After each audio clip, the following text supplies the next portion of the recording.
May 15th, in a very ugly episode of Stand Tall. Had an incident with some rock wool earlier, and I was just rubbing my eyes, and allergy season has got my nose torn up. But enough about me. Y'all are here for Sun Tzu and the Daily Stoic. So let's dive right in. Verse 27, chapter 10. If we know that our own men are in a condition to attack, but are unaware that the enemy is not open to attack, we have gone only halfway towards victory. 26, let's go backwards. If, however, you are indulgent but unable to make your authority felt, kind hearted but unable to enforce your commands, and incapable, moreover, of quelling disorder, then your soldiers must be likened to spoiled children. They are useless for any practical purpose. Okay. 28, going back to the attack. If we know that the enemy is open to attack, but are unaware that our own men are not in a condition to attack, we have gone only halfway towards victory. All right, so the men have to know the enemy is ready to be attacked, as well as we need to make sure that we're always ready for an attack. Is what we need to take away from that study. So now let's go over to the alternate translation and see. Master Sun says, if you are so nice to them that you cannot employ them, so kind to them that you cannot command them, so casual with them that you cannot establish order, they are like spoiled children, useless. Cao says to this, rewards should not be used alone. Punishment should not be relied on in isolation.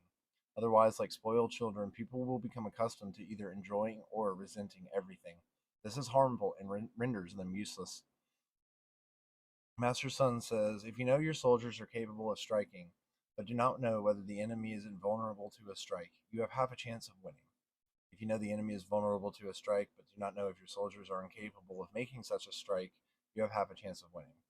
If you know the enemy is vulnerable to strike, and know your soldiers can make the strike, but do not know if the lay of the land makes it unsuitable for battle, you have half a chance of winning. Wang Chi replies to this, if you know yourself, but not the other, or if you know the other, but not yourself, in either case, you cannot be sure of victory. So Wang Chi takes it to that deep level about knowing the enemy, knowing yourself, and what is needed to know in order to attain more than just half a victory.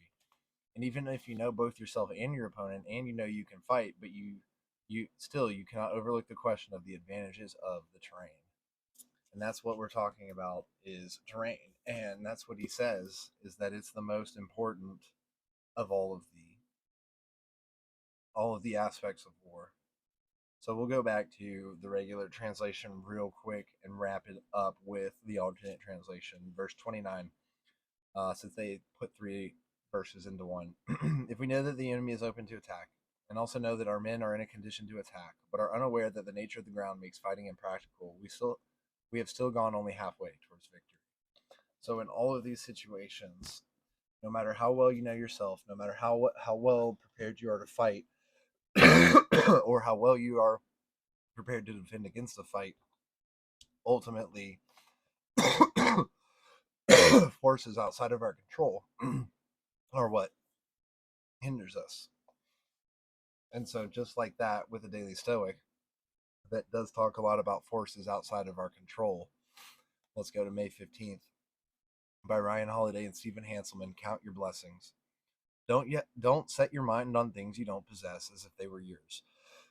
But count the blessings you actually possess and think how much you would desire them if they weren't already yours. But watch yourself, that you don't value these things to the point of being troubled if you should lose them. Marcus Aurelius, Meditation 7.27. All right, we regularly covet what other people have. We desperately try to keep up with the Joneses. All the while, the Joneses are miserable trying to keep up with us. And so this is why I say, don't play that game. I choose not to play that game. Don't play that game. It's not worth comparing yourself. And at the end of the day, it only makes you miserable, which is a deeper discussion. It would be funny if it weren't so sad. So today, stop trying to get what other people have. Fight your urge to gather and hoard.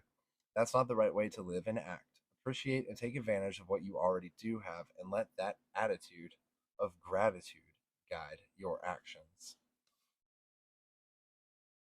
So, just be happy with what you have, right? Life is already a blessing in and of itself. Okay? Life is a blessing in and of itself to enjoy what time we have been given on this beautiful earth as best we can to the best of our abilities while being the best version of ourselves that we can be.